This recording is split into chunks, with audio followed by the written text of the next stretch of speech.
রান্নাঘরে যা যা কাজ ছিল সমস্ত কমপ্লিট হয়ে যাওয়ার পরে আমি স্নান করে নিলাম। আর এখন হচ্ছে ভাতটাকেও অন করে দেবো যাতে তোজো আসার আগে ভাত একদম রেডি হয়ে যায়। উজ্জ্বল হচ্ছে অ্যামাজন থেকে অর্ডার করেছিল এখানে সিটে দেওয়ার জন্য এই কার্পেটগুলো, যেগুলো ভীষণ ভালো কোয়ালিটির এসেছে। এগুলো একদমই স্লিপ করবে না। তো আমাদের কারের যে কভারটা আছে এটাও কিন্তু কভারই আছে, কিন্তু সেটা পুরো সাদা রঙের লেদারের।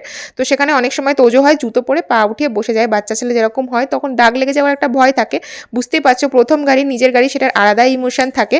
টুকটাক একটু দাগ লাগলে, এগুলো লাগলেও মনটা খারাপ হয়ে যায়। সেই জন্য এই কভারটা অর্ডার দিয়েছিলাম, যেটা ভীষণ ভালো কোয়ালিটির এসেছে। আর তার সাথে সাথে কালারটাও আমাদের গাড়ির সাথে ম্যাচ করবে। এখানে তোজোর হচ্ছে স্নান টান সমস্ত কিছু কমপ্লিট। আর এখানে পুরো ঝুলন বসিয়ে দিয়েছে, যেখানে জগন্নাথের ঘর, রেল লাইন, গাড়ি, এয়ারপোর্ট সমস্ত কিছু পেয়ে যাবে। তারপরে আমরা বসে গিয়েছিলাম লাঞ্চ করতে। একটুখানি ঘি নিয়ে নিলাম গরম ভাতে, ঘিয়ের সাথে এরকম ভাজা ভালো লাগে খেতে। আর তার সাথে ছিল হচ্ছে ঢ্যাঁড়স পোস্ত।